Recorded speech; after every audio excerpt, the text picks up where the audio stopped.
The Storyteller presents The Telltale Heart by Edgar Allan Poe.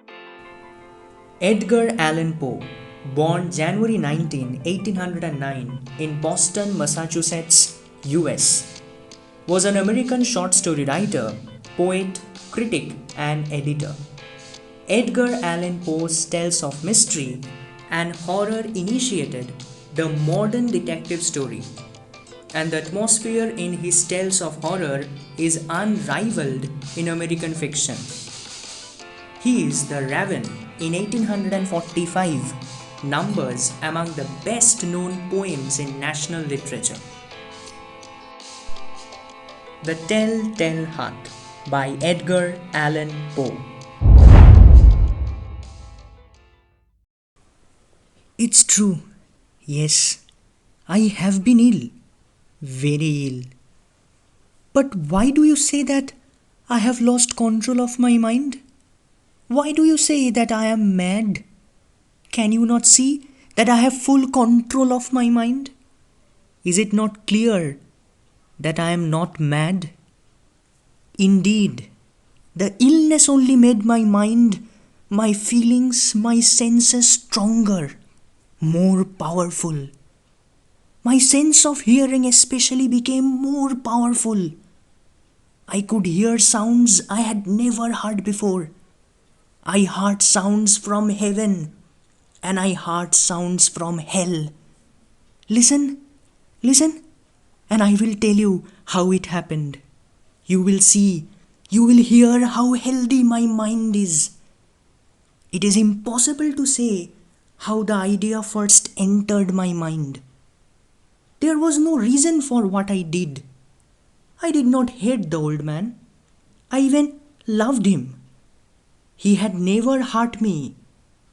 I did not want his money. I think it was his eye. His eye was like the eye of a vulture, the eye of one of those terrible birds that watch and wait while an animal dies, and then fall upon the dead body and pull it to pieces to eat it.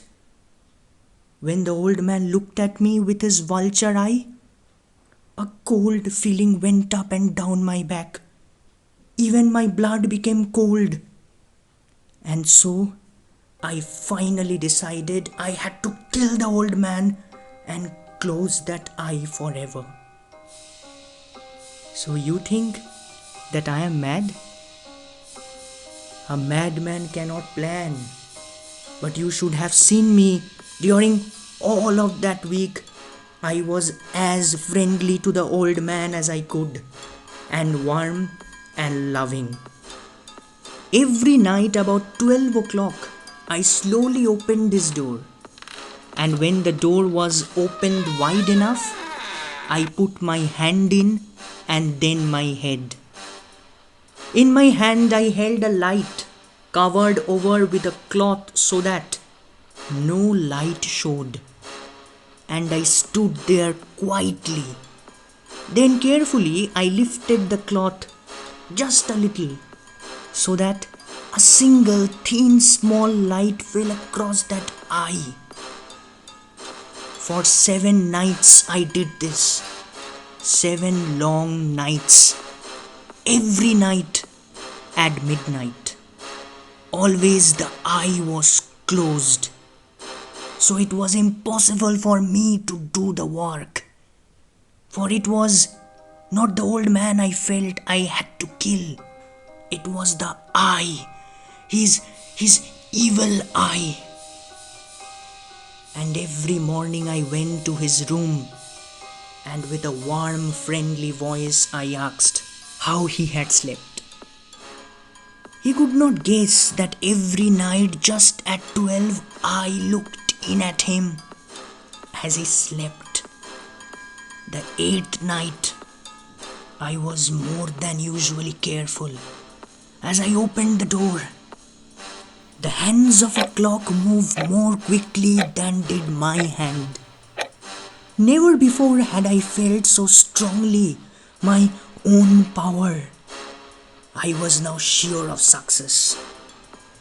The old man was lying there, not dreaming that I was at his door. Suddenly, he moved in his bed. You may think I became afraid, but no. The darkness in his room was thick and black. I knew he could not see the opening of the door. I continued to push the door slowly and then put in my head. I put in my hand with the covered light. Suddenly, the old man sat straight up in his bed and cried, "Who is there?" I stood quite still. For a whole hour I did not move, nor did I hear him again lie down in his bed. He just sat there, listening. Then I heard a sound, a low cry of fear which escaped from the old man.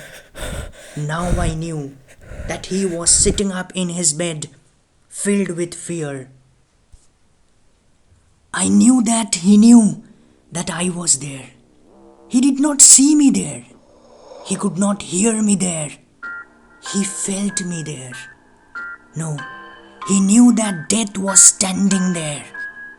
Slowly, little by little, I lifted the cloth until a small light escaped from under it to fall upon that vulture eye. It was open, wide open, and my anger increased as it looked straight at me. I could not see the old man's face, only that eye, that hard blue eye, and the blood in my body became like ice. Have I not told you that my hearing had become unusually strong? Now I could hear a quick, low, soft sound, like the sound of a clock hard through a wall. It was the beating of the old man's heart. I tried to stand quietly, but the sounds grew louder. The old man's fear must have been great indeed. And as the sound grew louder, my anger became greater and more painful. But it was more than anger. In the quiet night, in the dark silence of the bedroom, my anger became fear.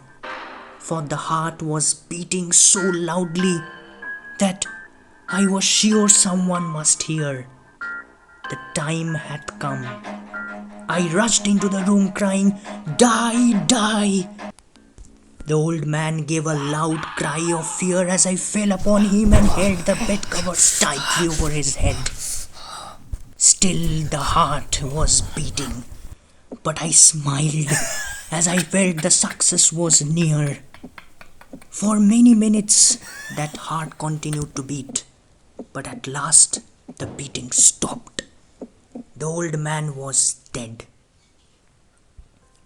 I took away the bed covers and held my ear over his heart. There was no sound. Yes, he was dead, dead as a stone. His eye would trouble me no more. So, I am mad, you say? You should have seen how careful I was to put the body where no one could find it. First I cut off the head, then the arms and then the legs. I was careful not to let a single drop of blood fall on the floor. I pulled up the 3 of the boards that formed the floor and put the pieces of the body there. Then I put the boards down again, carefully, so carefully that no human eye could see that they had been moved. As I finished this work, I heard that someone was at the door. Are you sure you heard the noise? It was now Is it 4 o'clock Okay. in the morning, but still dark. I had no fear, however. I went down to open the door. 3 men were at the door, 3 officers of the police. One of the neighbors had heard the old man's cry and had called the police. These three had come to ask questions and to search the house. I asked the policeman to come in. The cry, I said, was my own in a dream. The old man, I said, was away. He had gone to visit a friend in the country. I took them through the whole house, telling them to search it all, to search well. I led them finally into the old man's bedroom. As if playing a game with them, I asked them to sit down and talk for a while. My easy, quiet manner made the policemen believe my story. So they sat talking with me in a friendly way. But although I answered them in the same way, I soon wished that they would go. My head hurt, and there was a strange sound in my ears. I talked more and faster. The sound became clearer, and still they sat and talked. Suddenly, I knew that the sound was not in my ears. It was not just inside my head. At that moment, I must have become quite white. I talked still faster and louder, and the sound too became louder. I was a quick, low, soft sound, like the sound of a clock hard through a wall. A sound I knew well. Louder it became and louder. Why did the men not go? Louder, louder. I stood up and walked quickly around the room. I pushed my chair across the floor to make more noise, to cover that terrible sound. I talked even louder, and still the men sat and talked and smiled. Was it possible that they could not hear? No, they heard. I was certain of it. They knew. Now it was they who were playing a game with me. I was suffering more than I could bear from their smiles and from that sound. Louder, louder, louder. Suddenly, I could bear it no longer. I pointed at the boards and cried, "Yes, yes, I killed him. Pull up the boards and you shall see. I killed him." But why? Why does his heart not stop beating? Why does it not stop?